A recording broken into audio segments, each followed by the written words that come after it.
2025 সালে এসে আবারও কিয়ামতের নতুন আলামত প্রকাশ পেল, যা আমাদের প্রিয় নবী হযরত মুহাম্মদ সাল্লাল্লাহু আলাইহি ওয়াসাল্লাম আরো 1400 বছর আগে বলে গিয়েছেন। প্রিয় নবী হযরত মুহাম্মদ সাল্লাল্লাহু আলাইহি ওয়াসাল্লামের একটা কথাও যে মিথ্যা নয় তা খুব ভালোভাবে পশ্চিমা বিজ্ঞানীরা প্রমাণ করেছে। প্রিয় নবী আজ থেকে আরো 1400 বছর আগে বলেছেন, পৃথিবীতে 10টি বড় কিয়ামতের আলামত প্রকাশ না হওয়া পর্যন্ত পৃথিবীতে কিয়ামত সংঘটিত হবে না। কি সেই আলামত যা নিয়ে রীতিমতো চিন্তায় পড়েছে পুরো বিশ্বের বিজ্ঞানীরা?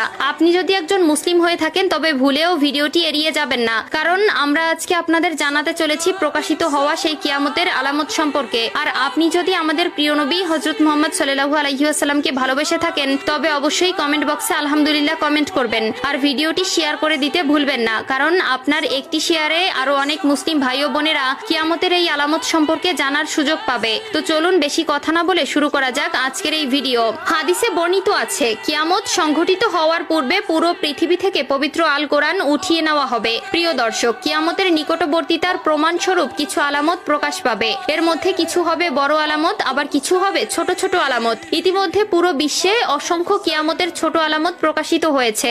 যেমন হাদিসে বর্ণিত আছে, আরবের বেদুইনরা অর্ধ উলঙ্গ অবস্থায় থাকবে, তবে তারা বড় বড় দালান কোঠা নির্মাণের প্রতিযোগিতায় নেমে পড়বে, এমনকি তাদের পায়ে জুতাও থাকবে না। বর্তমানে 2025 সালে কিয়ামতের নতুন যে আলামত প্রকাশ পেয়েছে তা হলো কিয়ামতের আগে পবিত্র আল কোরআন থেকে সকল অক্ষর উঠিয়ে নেওয়া হবে। ইতিমধ্যে এমনই কিছু তথ্য প্রকাশ পেয়েছে। আজ থেকে প্রায় 1400 বছর আগে মহান আল্লাহ তাআলা হযরত মুহাম্মদ সাল্লাল্লাহু আলাইহি ওয়াসাল্লামের উপর কোরআন নাজিল করেন এবং আল্লাহ তাআলা ঘোষণা দেন কিয়ামতের আগ পর্যন্ত তিনি নিজেই তা সংরক্ষণ করবেন। আল্লাহ তাআলা পবিত্র আল কোরআনের মধ্যে বলেছেন, নিশ্চয়ই আমি কোরআন অবতীর্ণ করেছি এবং আমি এর সংরক্ষক। সূরা আল হিজর আয়াত নম্বর 9। কিন্তু এমন এক সময় আসবে যখন মানুষ কোরআন ভুলে যাবে। পৃথিবীতে এমন কেউ থাকবে না যে কোরআন স্মরণ করবে। তখন আল্লাহ তাআলা এই পৃথিবী থেকে কোরআন তুলে নিবেন। এরপর ইসরাফিল আলাইহিস সালাম সিংগায় ফুঁক দিবেন এবং এই মহাবিশ্ব ধ্বংস হয়ে যাবে। রাসূলুল্লাহ সাল্লাল্লাহু আলাইহি ওয়াসাল্লাম বলেছেন, রাতের অন্ধকারে কোরআন মানুষের বুক থেকে উঠিয়ে নেওয়া হবে, এমনকি মুসহাফের একটি আয়াতও পৃথিবীতে অবশিষ্ট থাকবে না।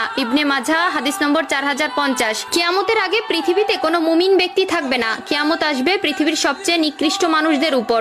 আনাস ইবনে মালিক রাদিয়াল্লাহু তাআলা আনহু থেকে বর্ণিত, রাসূলুল্লাহ সাল্লাল্লাহু আলাইহি ওয়াসাল্লাম বলেছেন, কিয়ামত ততক্ষণ শুরু হবে না যতক্ষণ না এই পৃথিবীতে এমন কেউ অবশিষ্ট থাকবে না যে বলবে আল্লাহ আল্লাহ। সহিহ মুসলিম। অর্থাৎ কিয়ামতের আগে সকল মুসলিম মারা যাবে। আবু হুরায়রা রাদিয়াল্লাহু তাআলা আনহু থেকে বর্ণিত, রাসূলুল্লাহ সাল্লাল্লাহু আলাইহি ওয়াসাল্লাম বলেছেন, আল্লাহ তাআলা ইয়েমেন থেকে একটি মৃদু বাতাস প্রবাহিত করবেন যা রেশমের মতো মসৃণ হবে। যার অন্তরে এক বিন্দু পরিমাণেও ঈমান থাকবে সে সেই বাতাসে শান্তির মৃত্যুবরণ করবে। সহিহ মুসলিম। এরপর আল্লাহ তাআলা কোরআন পৃথিবী থেকে উঠিয়ে নিবেন এবং মানুষের অন্তর থেকে পৃথিবীর সব মুদ্রিত কোরআনের পাতা থেকে সব অক্ষর উঠে যাবে। যারা একসময় কোরআনের সূরা বা কিছু অংশ জানতো কিন্তু তারা ঈমানদার ছিল না, তাদের অন্তর থেকেও সব মুছে যাবে।